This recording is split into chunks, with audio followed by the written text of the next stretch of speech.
In this episode, you'll get a breakdown of the quote, "We see what we are," and how to apply it to your business. Welcome to Energy Alignment for Entrepreneurs, the podcast helping online service-based entrepreneurs reduce stress, balance emotions, and grow a profitable business in less time. I'm your host, Justin Igliskis. Here we go. 3 things you'll discover today: how fear works and how it makes your brain operate, why judgment is a gift and a priceless avenue to renewing oneself, and what to do if you are easily offendable, and how to grow through that weakness. We'll start with the quote, "We see what we are."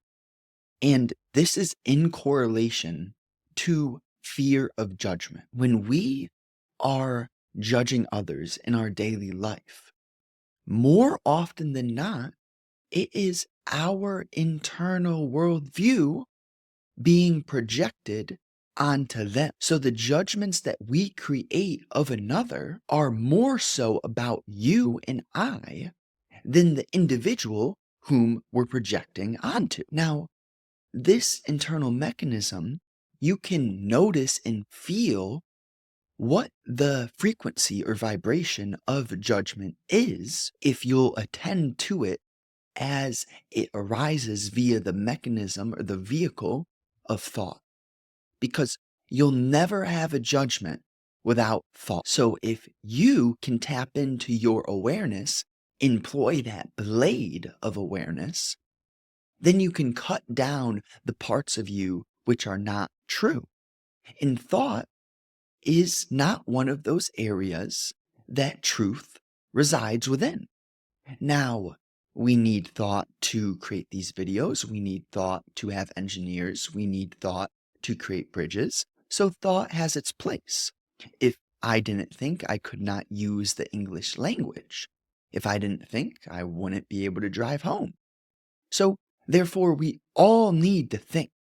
But can we tap in to that awareness of the fact that most of our thinking is utterly useless?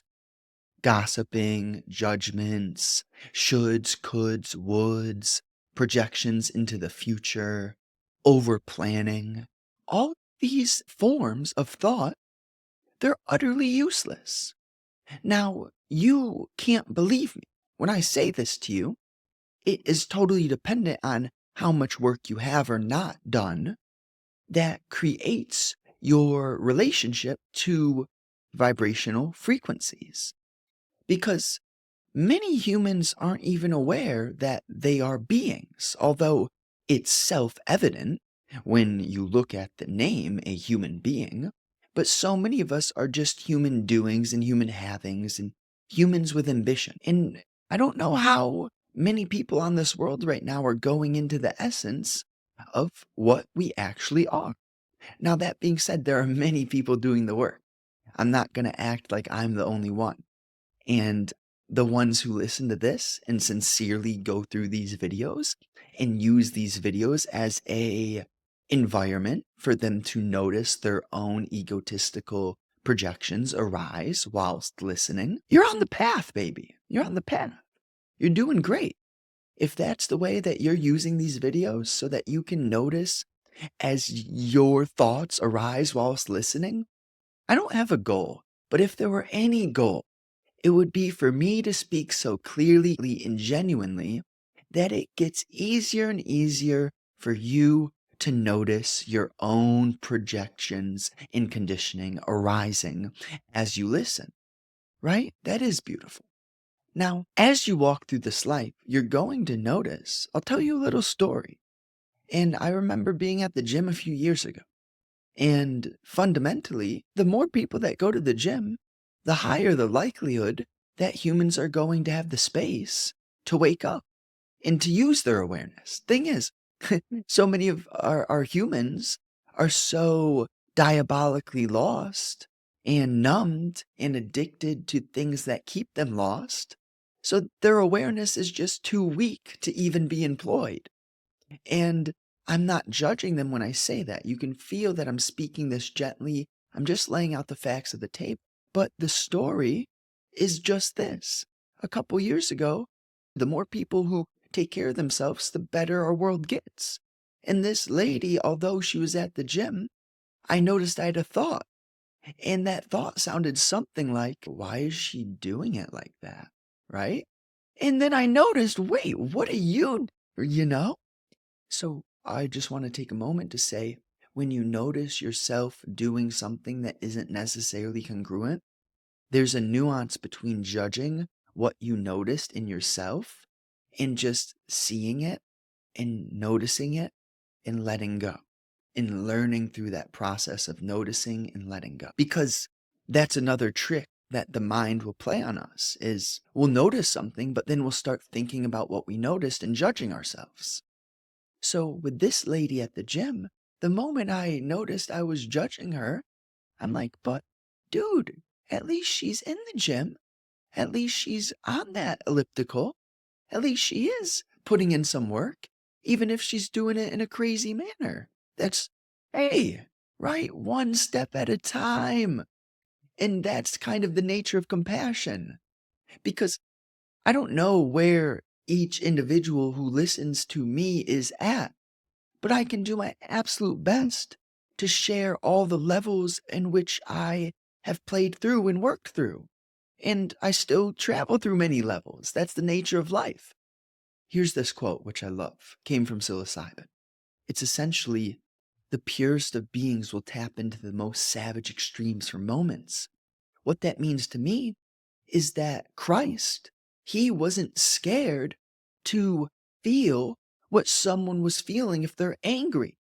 When you use that vibrational frequency scale, anger is one of the lower ones. But the purest of beings have the compassion and the space and the strength to go to those places with you because they care, right? That's the meaning. Now, how fear works and how it makes your brain operate. See, it's tricky. But if we look at space in terms of distance between my mouth, my lips, and the microphone, distance between my eyes and the camera, there is space there. Same thing happens in your brain. The part of the brain which employs the awareness needs to have space, okay? And fear is one of those. You can really feel it. And then you have a moment in your upcoming days or weeks where you notice that fear arise the moment is arising. You can feel the space psychologically dissipating or being sucked away from you. But at the same time, you can notice that, not judge it, and feel it. And that's the art of this game. The only way you can get the sense, the sensitivity to feel these things which are unseen is to be so open to doing the work. And the work is not in intellectualization. The work is not in reading more books. The work is not in any method or any tactic. The work is in listening and noticing, training that awareness muscle without discipline, force, and constraint. Because if you discipline yourself and force yourself to try to be aware, that's a trick that the mind plays on itself. This real learning isn't something that you can force, but you can choicelessly feel that you can no longer live an insensitive life. So what the fear does, right? When you lose that space, your brain gets tight, it gets weak, and you have to be vulnerable, innocent, strong enough to let yourself be weak. And then as you do that, you get strong, real strong. Now, why judgment is a gift and a priceless avenue to renewing oneself. You see, without the judgment, the self-judgment, receiving judgment, you won't have the pain and the contrast. And this is where so many go wrong. We seek and we choose security over the contrast of what we were meant to be. And what we're meant to be goes back to the quote. We're meant to travel through all the vibrations, as that's the essence of sharing in real education and true learning. It's born through that compassion, not memorization. So the judgment creates those moments in your life where you have the opportunity to dance with others, to dance with yourself, to learn. And as you are open and courageous to feel what others feel, to feel what you are in that moment. Then you renew yourself. Then you will naturally awaken. Whether you do this work before the awakening moment or after, the awakening moment is just a seed. It's nothing more than that. And it's up to you in your awareness, your life, to let that seed grow, to water it, to give it the nutrients that it needs, to check the pH of the soil. That's your responsibility. Now, what to do if you're easily offendable and how to grow through that weakness. See, the fear of judgment, if you live with small space and you aren't attending to it, then you grow weak. And on the other end, when you notice and admit that you're weak, then you have the opportunity to uproot the source of that weakness. And this is the game where the strongest people are the ones who are open to being the weakest. The strongest people are the ones who don't act like the strongest. Because when you're so strong, there's nothing you need to prove.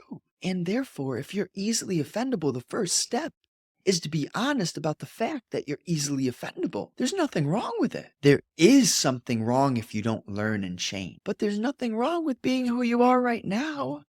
Not at all. You're who you're meant to be. But the essence of life is change. You cannot step into the same river twice. So make sure that you're open, you're noticing, you're attending, you're learning, you're changing. You're questioning yourself, okay? You got that. You can do it. Now, let's look at the recap. How fear works and how it makes your brain operate. Fear cuts off space. You can feel it in your 3 bodily centers: the heart, mind, and gut. When you feel this deeply, not rationalizing, but to be present with the fear itself, you'll start to see what gifts it has for you. It'll show you how the mechanism of fear works. Fear will burn you until you're strong enough to look it in its eyes. Why judgment is a gift and a priceless avenue to renewing oneself. Judgment of others or being judged yourself is super likely to trigger your sense of self, the ego, or the thing which we refer to as I or me. But if you can notice what triggers you, if you can feel when you trigger others, you can start to learn about the nature of what a human being truly is. This is what religion is at its core. What to do if you are easily offendable and how to grow through that weakness. Honestly, it's a great sign for you if you recognize you're easily offended. Most hide it. Most blame others. If you can admit to your own weaknesses, you're already on the path to learn. You need to see how your weakness projects into this world. Naturally, you'll see that strength is innate and weakness is just a mask. Summary. Detachment and balance come hand in hand. You cannot have one without the other. The hyperachiever ego development stage is a strong phase for many business people. Go, go, go, push, push, push. But that leads you misaligned. It leads you out of congruency. It's like straining a ligament in your leg and never letting it fully heal. We need to get good at listening to the whispers, not the trumpets. Sincerely, thank you guys. Each one of you. I appreciate you so much. Every single one of you. Thank you. Now, new episodes are out Monday, Thursday, 10 a.m. Eastern Time. And if you want to know more about my one-on-one work and what we can specifically cover, I'll have a link with all the details within a free document below.